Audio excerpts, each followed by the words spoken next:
मेरे नाम कौसर बीबी है ते मेरे अखा तो नज़र नहीं आंदा ते बड़ा मैं मजदूर हाँ ते मेरे को कमाया नहीं जाता। मैं उकाड़े दी रहन वाली हाँ। बच्चा बिल्कुल कमज़ोर है, पोलियो दा मरीज है। मैं उकाड़े दी रहन वाली हाँ। मेरे को कोई नहीं खान पीन नूं चाय नहीं मिलती है। खावंद मेरा फौत हो गया तो मेरे को कोई दुई नहीं है कि भी मैं खा पी लवां वास्ते कोई चीज़ नहीं है। दो बच्चे मेरे फौत हो गए ने ते एक रह गया है। पोलियो दा मरीज है ते मजदूर हैगा। घर अपने दोवें मां पुत्र रहने और कोई नहीं है।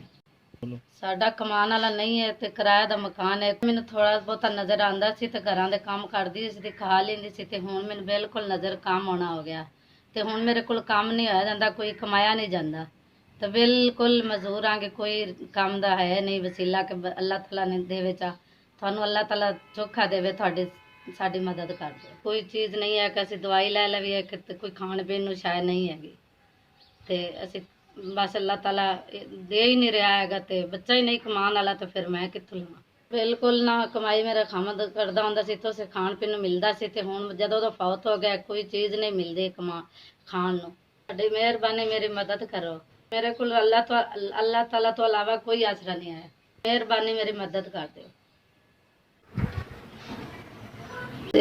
ਤੁਹਾਡੇ ਬੜੀ ਮਿਹਰਬਾਨੀ ਤੁਸੀਂ ਮੈਨੂੰ 5000 ਰੁਪਇਆ ਦਿੱਤਾ ਹੈ। ਅੱਲਾਹ ਤਾਲਾ ਤੁਹਾਡੀ ਉਮਰ 'ਚ ਜ਼ਿਆਦਾ ਅਤਾ ਕਰੇ। ਅੱਲਾਹ ਤਾਲਾ ਤੁਹਾਨੂੰ ਦੇਵੇ ਰਿਜ਼ਕ ਇਸ ਤੋਂ ਜ਼ਿਆਦਾ ਅਤਾ ਕਰੇ। ਮੈਂ ਮਦਦ ਕੀਤੀ, ਅੱਲਾਹ ਤਾਲਾ ਤੁਹਾਡੀ ਕਰੇ।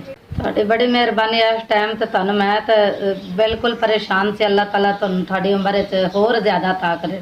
ਦਾਰਾ ਦਾ ਬਹੁਤ ਸ਼ੁਕਰੀਆ। ਤੁਸੀਂ ਮੈਨੂੰ 5000 ਰੁਪਇਆ ਦੇ ਦਿੱਤਾ। ਤੁਹਾਡੀ ਮਿਹਰਬਾਨੀ ਬੜਾ। ਤੁਸੀਂ 5000 ਰੁਪਇਆ ਦੇ ਦਿੱਤਾ, ਇਹਨਾਂ ਨਾਲ ਕੋਈ ਬੱਚੇ ਦੀ ਦਵਾਈ ਲੈ ਲਾਂਗੇ, ਘਰ ਖਾਣ ਪੀਣ ਨੂੰ ਚੀਜ਼ ਲੈ ਲਵਾਂਗੇ। ਮੇਰੇ ਆਸੇ ਤੇ ਇਸ ਟਾਈਮ 5000 ਨਹੀਂ ਹੈ, 50000 ਰੁਪਇਆ। ਬਹੁਤ ਬਹੁਤ ਸ਼ੁਕਰੀਆ ਜਿਹੜਾ ਤੁਸੀਂ ਦੇ ਦਿੱਤਾ ਸਾਨੂੰ।